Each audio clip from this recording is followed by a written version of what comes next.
नमस्कार, स्वागत आहे तुमचं आपल्या मराठी चॅनल मध्ये, ज्याचं नाव आहे मी, घर आणि बरंच काही. दिवाळी 2 आठवड्यावर आली आहे आणि सगळीकडे दिवाळीची जोरदार तयारी सुरू झाली. घराची सफाई, खरेदी आणि सजावट सुरू झाली. पण माझ्यासाठी दिवाळीच्या तयारीतील सगळ्यात महत्त्वाचं काम म्हणजे किचन डीप क्लीनिंग.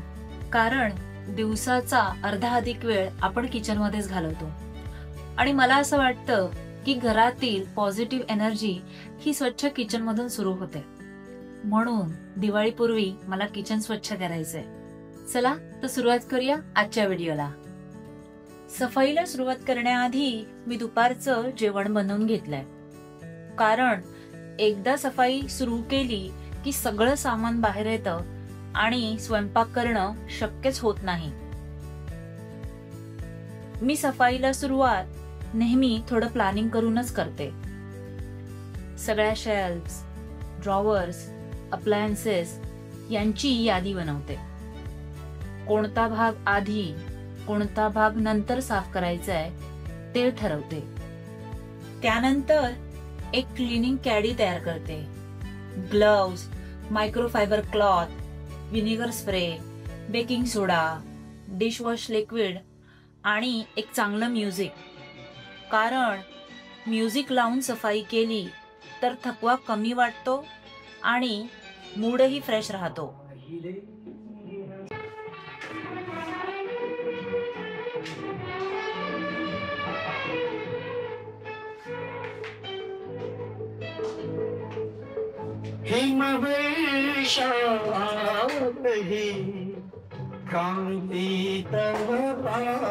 सगळ्यात आधी मी सगळे शेल्फ रिकामे करते.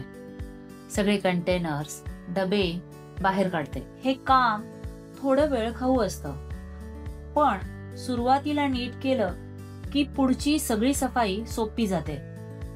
सगळे कंटेनर्स काढून मी त्यांना 2 भागात विभागते. पहिलं डिशवॉशर मध्ये धुवायचे ते आणि जे हाताने साफ करायचे.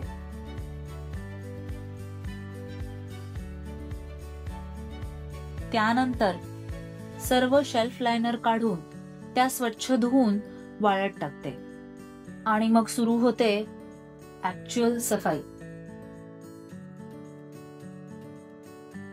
सर्वात आधी मी शेल्फचा वरचा भाग साफ करते.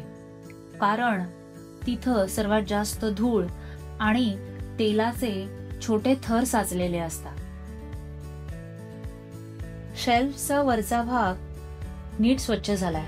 आता आपण शेल्फच्या आतल्या भागांकडे बघूया. सगळे डबे आणि वस्तू आधीच बाहेर काढल्यामुळे आतमध्ये नीट पुसायला सोपं जातं. कोपऱ्यात साचलेली धूळ किंवा मसाल्याचा थर असेल तर तो मी एका छोट्या टूथब्रशने साफ करते. शेल्फ आतून पुसून झाल्यावर मी शेल्फचे दरवाजे पण नीट पुसते. कारण त्यावर बोटांचे ठसे आणि तेलाचे डाग असतात. सगळं स्वच्छ केल्यावर शेल्फ एकदम नीट आणि व्यवस्थित दिसायला लागतात. सर्व शेल्फ साफ झाले. आता आपण चिमणी, काउंटर टॉप आणि स्टोव्ह साफ करूया. काउंटर टॉप, स्टोव्ह साफ करण्यापूर्वी आपण चिमणी स्वच्छ करून घेऊयात. चिमणी फिल्टर साफ करण्यासाठी मी सिंक मध्ये थोडं गरम पाणी घेऊन त्यात बेकिंग सोडा आणि डिशवॉशिंग लिक्विड टाकलं आहे. त्यात चिमणीचे फिल्टर भिजत ठेवूया. हे साधारण 20-30 मिनिटं भिजले की त्यावरील ग्रीस आपोआप सैल होते. चिमणी फिल्टर भिजत ठेवले तोपर्यंत आपण काउंटर टॉप आणि स्टोव्ह साफ करूया. काउंटर टॉप साफ करण्यासाठी मी डिशवॉशिंग लिक्विड, स्क्रबर आणि मायक्रोफायबर क्लॉथचा वापर केला आहे.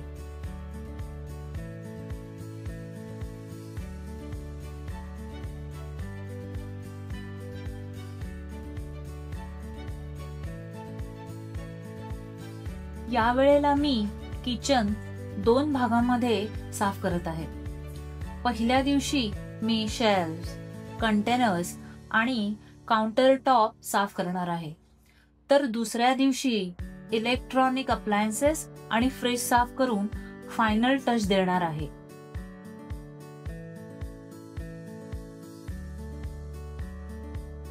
सफाईचं काम एकाच दिवशी न करता 2 भागांमध्ये केल्यामुळे थकवा येत नाही आणि सर्व गोष्टी नीट हळूहळू करता येतात.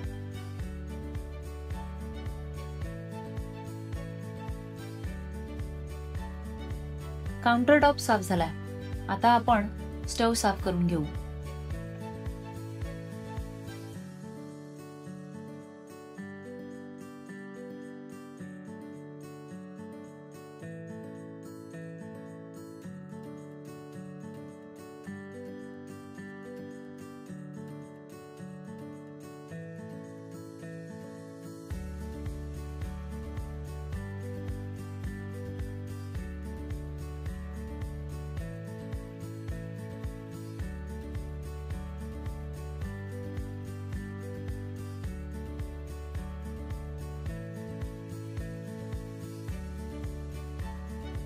स्टोव साफ झाल्यानंतर स्टोव खालील भाग देखील साफ करणे गरजेचे असते. त्यासाठी आपण स्टोव हलवून घेऊयात. स्टोव हलवणं खूप गरजेचं असतं, कारण स्टोव खालचा भाग नेहमी दुर्लक्षित राहतो. जेवण करताना अन्नाचे कण, धूळ आणि तेलाचे छोटे थेंब खाली पडतात आणि तिथेच राहतात. हा भाग नियमित स्वच्छ केला नाही तर तिथे ओलसरपणा राहून छोटे कीटक आणि बुरशी तयार होऊ शकते.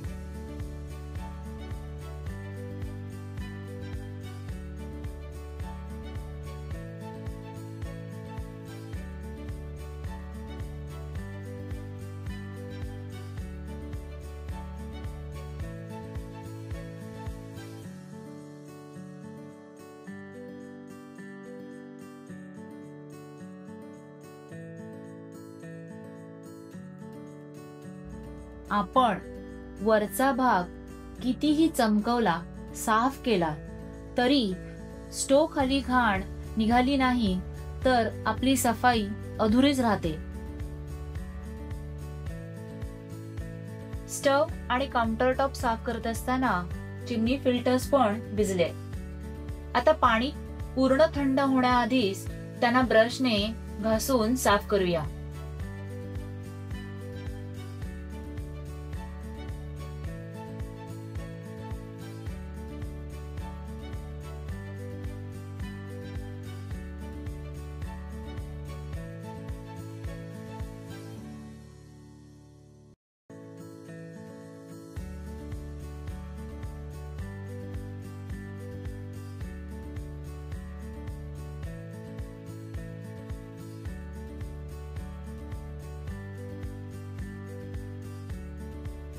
पहिल्या दिवसाचं काम पूर्ण झालंय. आता उरलेलं काम उद्या.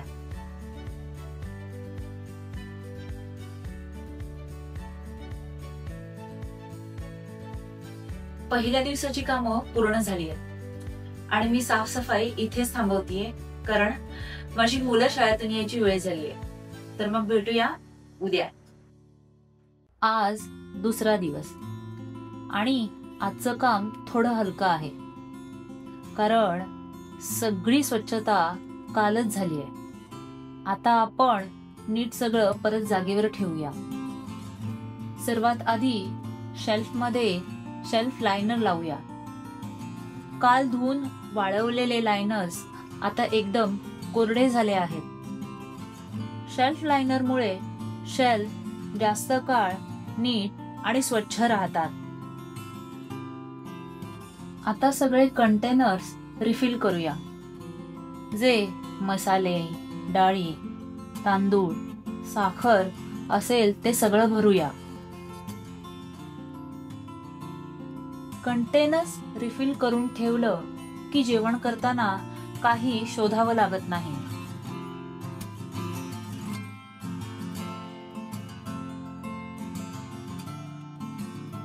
आता सगळे भरलेले कंटेनर्स त्यांच्या जागी परत ठेवूया.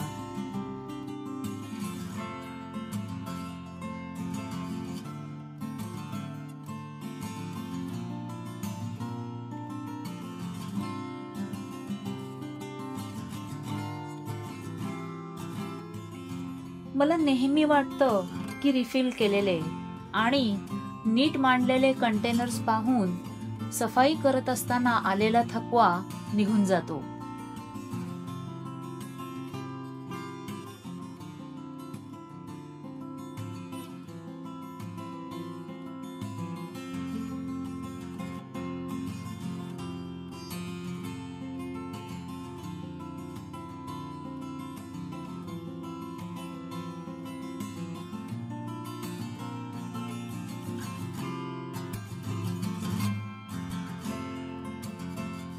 कंटेनर रिफिल केल्यामुळे पॅन्ट्री साफ करणं खूप सोपं झालंय.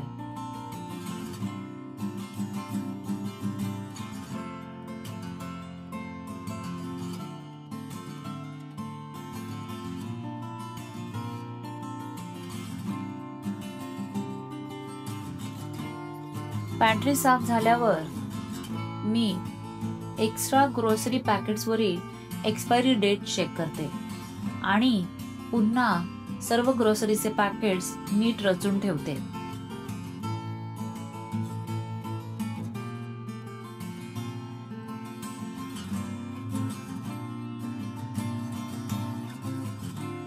पॅन्ट्री नीट लावल्यावर किचन एकदम व्यवस्थित दिसतं आणि जागाही मोकळी वाटते.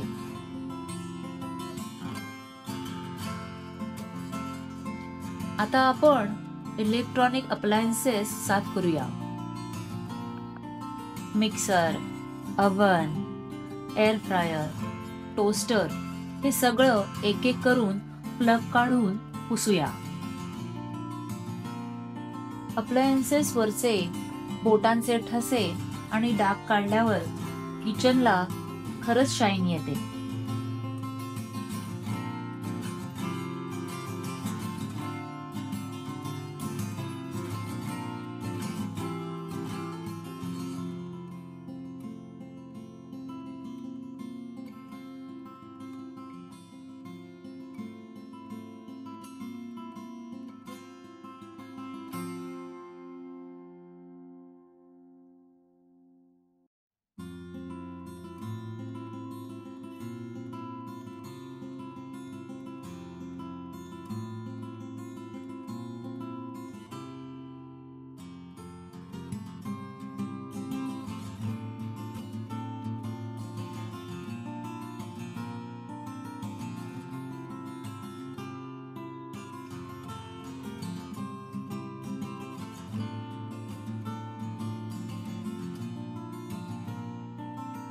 इलेक्ट्रॉनिक अप्लायन्सेस साफ झाल्यावर आता चला फ्रीज कडे वळूया. मोठा फ्रीज मी 2 आठवड्यापूर्वी साफ केला होता, म्हणून आज मी फक्त छोटा फ्रीज साफ करतेय. मी छोट्या फ्रीज मध्ये प्रामुख्याने डेअरी प्रॉडक्ट्स आणि फळ ठेवते, त्यामुळे तो फार घाण होत नाही.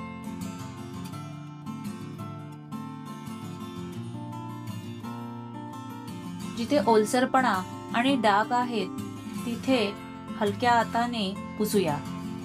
तसंच दरवाजाच्या रबर सील पण नीट पुसूया, कारण तिथे बुरशी आणि काळे डाग सहज जमा होतात.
आता शेवटचा आणि सगळ्यात समाधान देणारा भाग, फ्लोअर साफ करणं.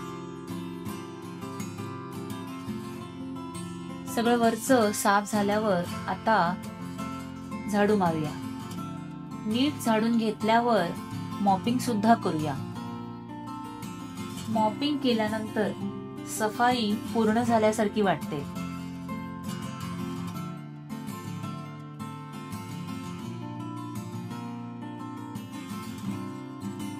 आणि बस, दुसरा दिवस इथेच संपतो. आता किचन एकदम तयार दिसतं. भरलेले शेल्फ्स, स्वच्छ पॅन्ट्री आणि चमकणारे इलेक्ट्रॉनिक अप्लायन्सेस.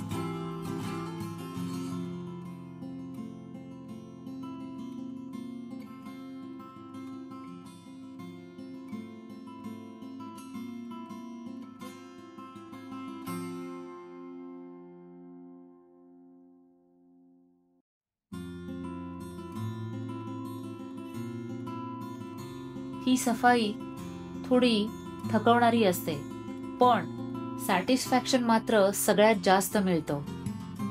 तर अशी झाली माझी दिवाळीची किचन डीप क्लिनिंग. साधी पण मन लावून केलेली. तुम्ही क्लिनिंगला सुरुवात केली का, किंवा त्या संबंधीच्या काही टिप्स असतील तर मला कमेंट बॉक्स मध्ये नक्की कळवा. व्हिडिओ आवडला असेल तर व्हिडिओला लाईक आणि शेअर करा. चॅनलवर जर तुम्ही नवीन असाल तर चॅनलला सबस्क्राईब करायला विसरू नका. भेटूया पुढच्या व्हिडिओमध्ये. तोपर्यंत नमस्कार.